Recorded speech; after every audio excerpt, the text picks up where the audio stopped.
So I made a video about here.co, a place where you can invest in luxury short-term rentals for as little as 100 bucks.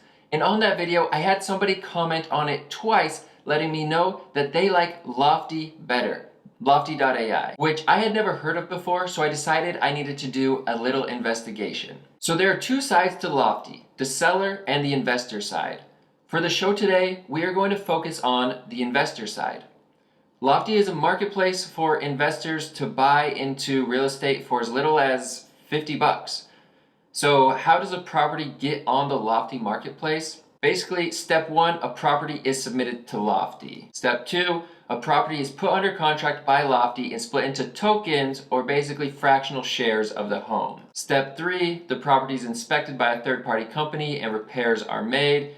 And then step four, the property is listed on Lofty marketplace. Once the property is fully funded, basically a legal entity will close on the property and you will own a fractional share of that deed. So let me show you the marketplace real quick. They have a really great way that they show the marketplace where you can come in here and you'll notice that there are a ton of different markets to choose from. So you can go narrow it down if you want a place in Miami. It looks like there's one available listing currently in Miami. Speaking of locations, almost everybody, whether a US resident or not, can invest with Lofty. They do have a few countries that they don't allow to invest with Lofty, but it's pretty small. The other cool thing is they have a bunch of different types of properties, from single family, multifamily, to mixed use. I think it's great to be able to have the option, as it's often difficult to choose between single family versus multifamily or even mixed use. A few other things that you'll be able to see very easily if you jump onto Lofty.AI.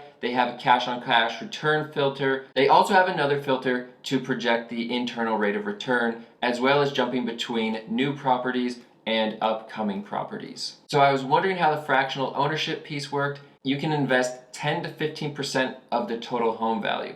Also, the investment is all handled on the blockchain, which honestly, I don't know a ton about the blockchain. It sounds more secure and it sounds pretty cool, but I would need to do a little bit more research to see what that really entails and how difficult and how complicated that makes the investment. So Lofty is saying that this is the best way to invest in real estate, and basically here's why. They have daily rental income, the property appreciates, and as an owner, you take part in that appreciation. There are a few favorable tax advantages when investing in real estate that you can take part of. You can also, which is really, really cool, you can sell your shares on the marketplace at any time. So say you buy into a property, you want out of it, you can sell those fractional shares at a higher price point. The other thing, which they are calling empowered ownership, but basically you have voting rights on the property decisions for repairs and rent changes. And then the big perk of all of these types of companies is the property management company handles everything. In this case, they handle the voting decisions for the owners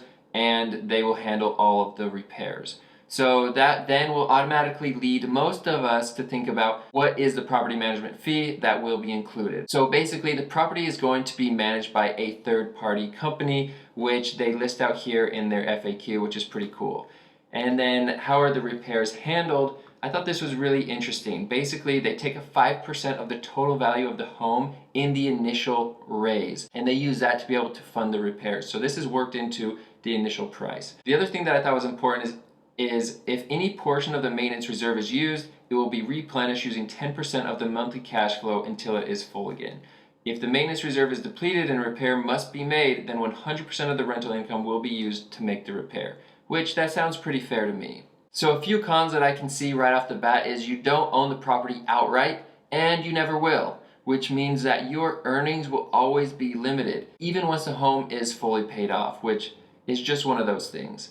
And because you don't own the home, you can't 1031 out of one property to buy another property that could cash flow even more. So even though there may be some tax advantages into owning real estate, to me the best tax advantage is being able to 1031 into another property that is even more valuable, which could create more cash flow. And in this case, you want to be able to. To wrap up, some of the really cool pros is that you can sell your shares on the Lofty marketplace for more than you paid for them, which means that you don't have to wait until Lofty decides to sell that property to be able to cash out. If you need to liquidate that cash sooner, you should be able to.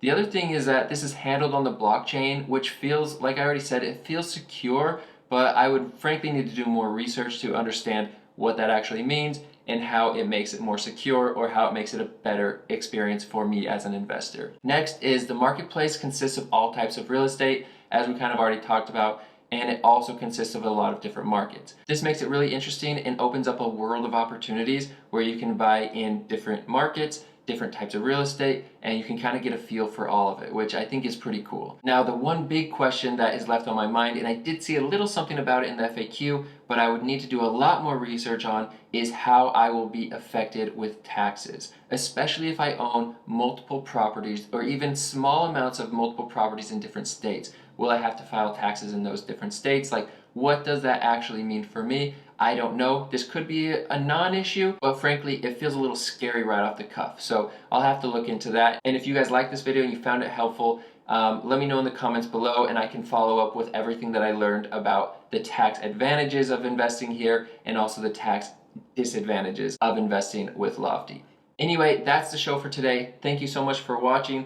If you haven't yet, go ahead and hit that subscribe button, smash the like button, and thank you for watching the video. See ya.